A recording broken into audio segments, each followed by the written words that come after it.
আজকে আমরা যাচ্ছি কবি বিজয়গুপ্তের মনসা মন্দিরে। এটি অবস্থিত বাংলাদেশের বরিশাল জেলার আগুইলঝরা উপজেলার গৈলাতে। সকাল সকাল উঠে আমি হয়ে গেছি রেডি, আর আমরা রওনা দিয়ে দিছি গৈলার উদ্দেশ্যে। আমার বাড়ি এই মন্দিরটার মোটামুটি কাছাকাছিতেই, যার জন্য আমার তো বেশি সময় লাগবে না। বাংলাদেশের যে কোনো স্থান থেকে প্রথমে আপনাকে আসতে হবে বরিশালের গৌরনদী উপজেলায়। যদি আপনি ঢাকা থেকে আসেন, তবে বাস থেকে যেদিকে নামবেন তার উল্টো দিকেই পেয়ে যাবেন অসংখ্য ব্যাটারি চালিত ইজি বাইক। ইজি বাইকগুলো আপনি বিভিন্নভাবে ভাড়া করতে পারেন। সেখানে আপনি চাইলে রিজার্ভও করতে পারেন, অথবা আপনি অন্য যাত্রীদের সাথে যাত্রী হিসেবে উঠতে পারেন। প্রতি যাত্রীর ভাড়া 30 টাকা করে। আর আপনি যদি রিজার্ভে যেতে চান, সেক্ষেত্রে 120 হতে 150 বিভিন্ন রকম হতে পারে। আমরা দুজনে চেয়েছিলাম একটু রিল্যাক্সে ঘোরাফেরা করতে, এজন্য আমরা একটা অটোরিকশা 120 টাকা রিজার্ভ করে নিছি। রাস্তাটা বেশ ভালো, তাই আপনারা চাইলে মাইক্রো অথবা প্রাইভেট কার নিয়েও আসতে পারেন এখানে। রাস্তার দুপাশের ভিউ বেশ সুন্দর, তাই আপনি বোর ফিল করবেন না। আর প্রথমে পড়বে গৈলা বাজার, এরপরে মনসা মন্দির। সব মিলিয়ে আমাদের যেতে লেগেছে 20 থেকে 25 মিনিট। সো ফাইনালি আমরা চলে আসছি মন্দিরে, আর এই হচ্ছে মায়ের মূল মন্দির। আমরা যেহেতু দুপুরবেলা গিয়েছিলাম, তাই ভিড়টা তুলনামূলক একটু কম ছিল। আর এই হচ্ছে মা মনসার মূর্তি।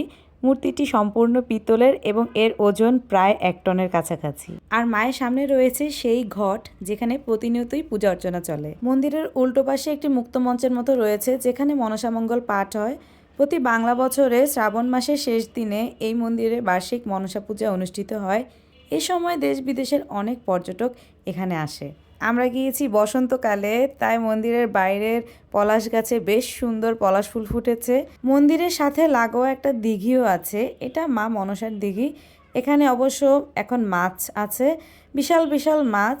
এগুলোকে দেখলাম যে কিছুক্ষণ হলে এরা একদম কাছে চলে আসে, আবার একটু পরে চলে যায়। আমরা অনেক দিন ধরেই যাবো ভাবছিলাম, কিন্তু আর যাওয়া হচ্ছিল না।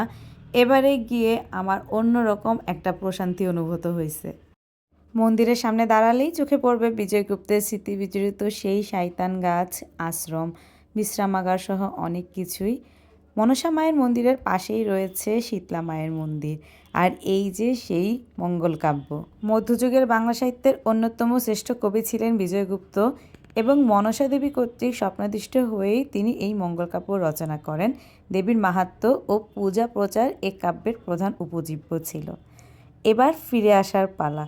আমরা ইজি বাইকটা রিজার্ভ করে নিয়েছিলাম, যার জন্য আমরা ওটাতেই আবার ফিরে এসেছি। দেশের বিভিন্ন প্রান্ত থেকে প্রায় প্রতিদিনই অনেক দর্শনার্থী মন্দিরটি দেখতে যায়, তাই আপনিও সময় করে দেখে আসুন কবি বিজয়গুপ্তের মনসা মন্দির। ভিডিওটি আপনাদের কেমন লাগলো জানাবেন। ভালো লেগে থাকলে please like, share and subscribe my channel.